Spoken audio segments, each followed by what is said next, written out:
Hello, this is my Tech Talk 2, which is about bioprinting. You may have already figured this out, but bioprinting is simply 3D printing using living cells instead of plastics or any other substance. The printer uses a kind of inkjet method that you may have in your printer at home, but instead of color being deposited, it's cells being arranged. The cells are arranged cell by cell, and it's held together by a material that acts like scaffolding. As you can see in the image at the bottom of this slide, the layers are arranged one by one until all of them are there, and afterwards the cells arrange themselves and create the final living tissue. They know exactly where to go, you just have to put them there.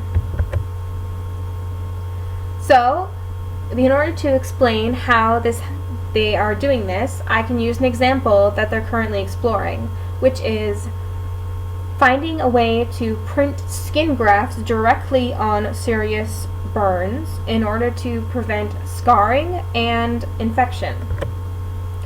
This is a cross-section of human skin, and as you can see, there's several different layers, and each layer has a different kind of cell in it. In order to recreate human skin, that means that they have to recreate the division of these layers and make sure all the cells are in the right layer. The bioprinter does this by separating the different kinds of cells into different injectors. The computer tells each injector where to put the cell, and the cells are then arranged just like how they should be in human skin, layer by layer. This is an image from the lab that's testing this on mice who have third-degree burns.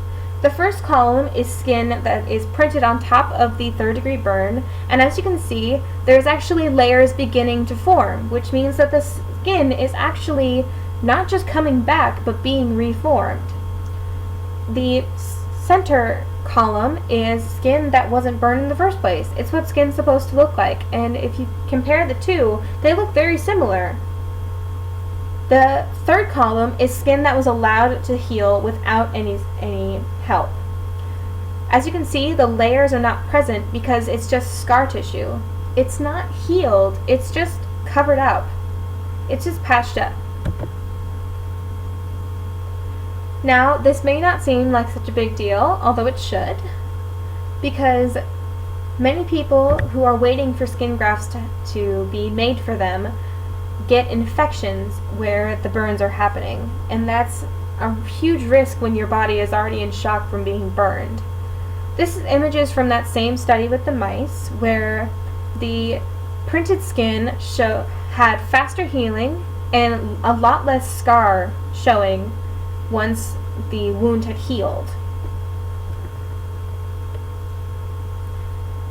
And human skin, of course, is not the only thing you can make with bioprinting. You can also make whole organs or even just appendages like this ear.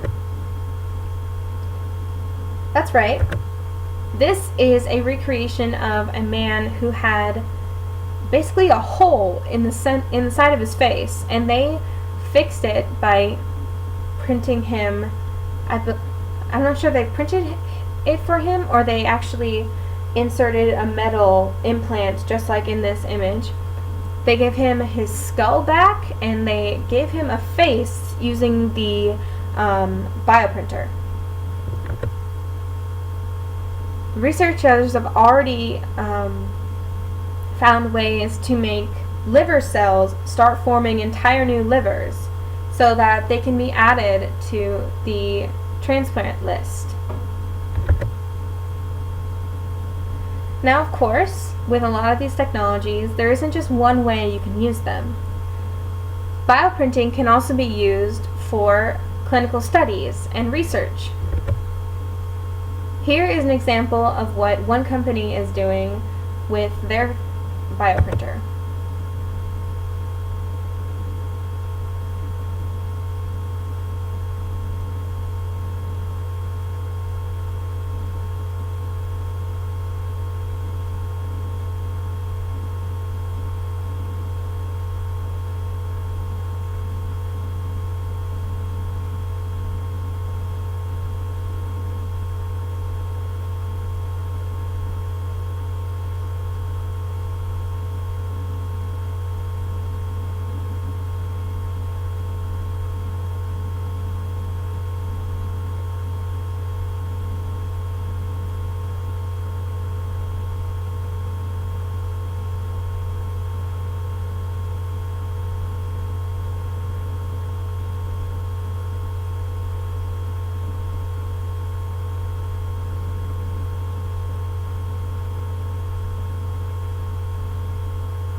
Pretty cool, right?